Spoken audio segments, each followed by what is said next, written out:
All right, today we're going to take a trip, a big one. We're going all the way back to the Stone Age, to the very beginning of human ingenuity and our story of survival. But before we really get into it, let me ask you something. Seriously, imagine right now you're dropped into the middle of nowhere. No phone, no tools, no shelter, nothing. Just you. How do you survive? For our ancestors, that wasn't just a fun thought experiment. That was every single day. So what was their world really like? Well, to get a handle on how they lived, we first have to understand the time they lived in, and believe me, this is the very foundation of the entire human story. Now, when you hear Stone Age, it's super easy to picture everything people didn't have, right? But what if we flip that on its head? The really incredible way to think about it is to focus on what they created. This whole period is defined by the very first thing humanity truly mastered, the genius ability to look at a plain old rock and see a tool that could literally build the future. And you can see here, this wasn't just one long, unchanging stretch of time. No way.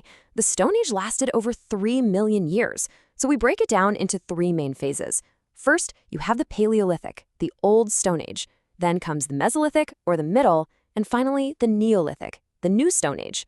Each one of these represents a huge leap forward in how we thought and what we could do. So how in the world did they make those leaps?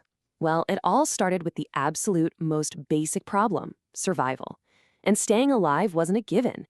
It had to be engineered, totally from scratch, while facing some pretty immense challenges every single day. Okay, so challenge number 1, and it's a big one, food. Just try to imagine that constant nagging hunger, the desperate daily hunt for anything you can eat. You're hunting animals way bigger and stronger than you are, you're gathering whatever plants you can find, and you're just hoping they're not poisonous. There were absolutely no guarantees, ever.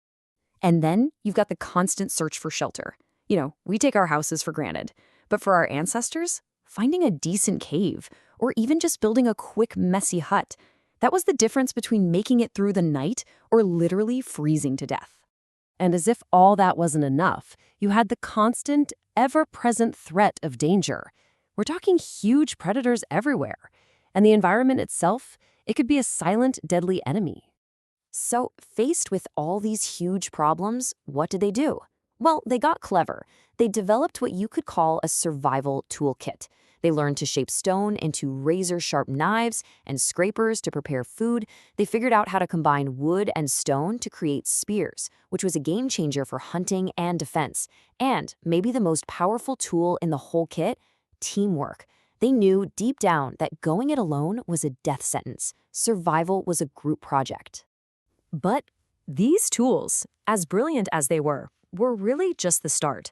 The next big innovation wasn't just another tool. Oh no, it was a catalyst, something that would completely change the course of human history. Forever. With the mastery of just one single element, everything, and I mean everything, changed. I'm talking about controlled fire. This wasn't just a discovery, it was a revolution. Suddenly, you have warmth. This allowed our ancestors to push into much colder parts of the world and survive the ice ages. You have protection, a wall of light and heat that keeps the big, scary things that hunt in the dark away from your camp. You have cooking, which totally transformed nutrition, unlocking energy in food we could never get before and killing off nasty bacteria. And, maybe most important of all, the fire became a social center. It was the first community hub where people could gather, share stories, and build the bonds that held their tribes together. And once you're not constantly worried about freezing or being eaten, you finally get some breathing room. And in that breathing room, humanity could start thinking about more than just staying alive. This is where we see the very first sparks of what we'd now call culture. Life was organized around these small, tight-knit tribes. Language started evolving from just simple grunts and warnings into this complex tool for coordinating hunts and passing knowledge down through generations. And for the very first time, we see abstract thought made real. Think about it. Deep inside dark caves, they painted stories on the walls. They developed rituals, they created symbols, they were building a shared identity, an us. This all leads us to the final, world-changing innovation of the Stone Age. And this shift was so massive, so completely earth-shattering, that it marks the end of one way of life and the true beginning of the world we know today. I'm talking about the agricultural revolution. Just look at this comparison. The before and after is just staggering. For millions of years, humanity had been nomadic, always on the move, hunting and gathering. But farming changed everything. For the first time, we could control our food supply. We could plant crops, we could store food, and that meant we could stop wandering and build settled villages. This stability was the launchpad for, well, everything that came next. So, okay, this all happened millions of years ago.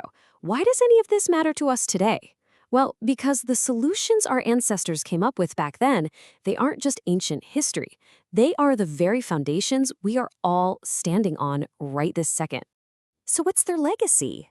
It's literally everywhere. You know that relentless human drive to invent, to innovate, to solve problems with a new technology? That started with the very first person who sharpened a rock.